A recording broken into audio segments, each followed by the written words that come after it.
Ang maganda dito kay Pastor Kibuloy, kasi biruin mo Muslim, kasi alam natin ng mga Muslim, ano yan, sagrado talaga yan. Pero suportado nila si Pastor. Ngayon, si Congressman Marcoleta, di ba, ano yan, INC, pero suportado si Pastor. Ito yung maganda kay Pastor, ginagalang niya yung mga relihiyon.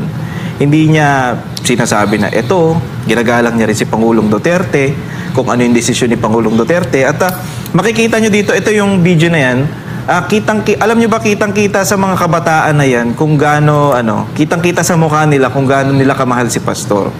Ngayon, sa mga nagbibintang dyan kay Pastor, excited ako eh. Excited ako na mapatunayan na yung mga nagbibintang o yung mga akusasyon ni Pastor Kibuloy mabasura.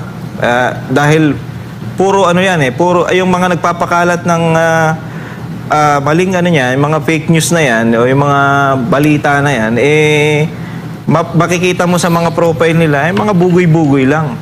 Tapos kung akusahan itong si Pastor Kibuloy, kala mo sobrang samang tao, hindi nyo ba alam na ang daming natulungang kabataan yan, ang daming natulungang Pilipino yan, na mahihirap. At hindi lang basta tulong, talagang napapabago niya yung buhay ng mga kabataan dahil sa mga proyekto niya. Wala pa sa gobyerno yan. Paano pa pag nakaupo na? Kaya wala tayong ibang pipiliin dyan. Duterte lang, especially si Pastor Apollo. Ayun,